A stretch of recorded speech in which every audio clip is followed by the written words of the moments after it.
China has managed to create an economy in similar size to the US while blending a command economy with a capitalist one. Does this undermine the argument that US branded capitalism is the best version? We'll see how the Chinese do at power transitions.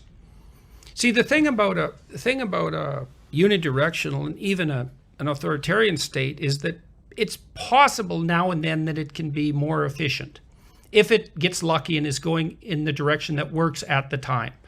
And that's fine until something changes, which it most certainly will. And one of the things that's so amazing about the United States, and I've watched this happen time and time again because I'm old enough to have seen it, is that no matter what problems emerge in your country, there's a bunch of people somewhere who are already working to solve it, because it is a free country and it is characterized by genuine diversity and distributed autonomy. And so you guys go in the wrong direction and you hit a wall, and what happens is a bunch of people who were working in the opposite direction pop up and say, hey, over here, this is working. How about we try this? And away you go. And it works over and over. And so you might not be as efficient in the short run now and then.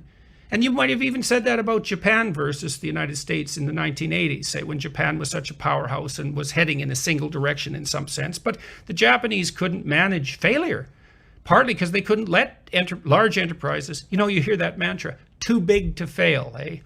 It's like, no, so big it will certainly fail. That's the proper mantra.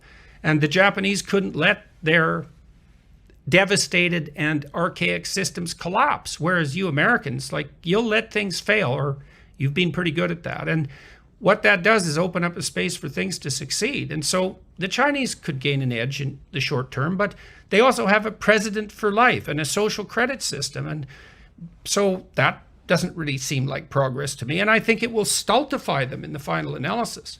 America is so creative. You look at Silicon Valley, you have such a concentration of brilliant and creative people there. It's unparalleled. It's an unparalleled pool of stunning talent. And you don't know where the next solution to the problem is going to emerge. And so you guys are perfectly willing to let 1,000, 100,000, 500,000 experiments flourish. And so then when something does go wrong, a multitude of solutions are already at hand. And you can't get that in the absence of genuine political and economic freedom. So, no, I don't have any faith at all in China's ability to prevail in any fundamental sense over any reasonable span of time. So I'd bet on the US and I'd bet on the West, as long as we don't do our institutions in because of all the guilt that we seem compelled to foist upon ourselves in a unthinking manner. I'd bet on free and diverse economies, just like everyone else bets on them.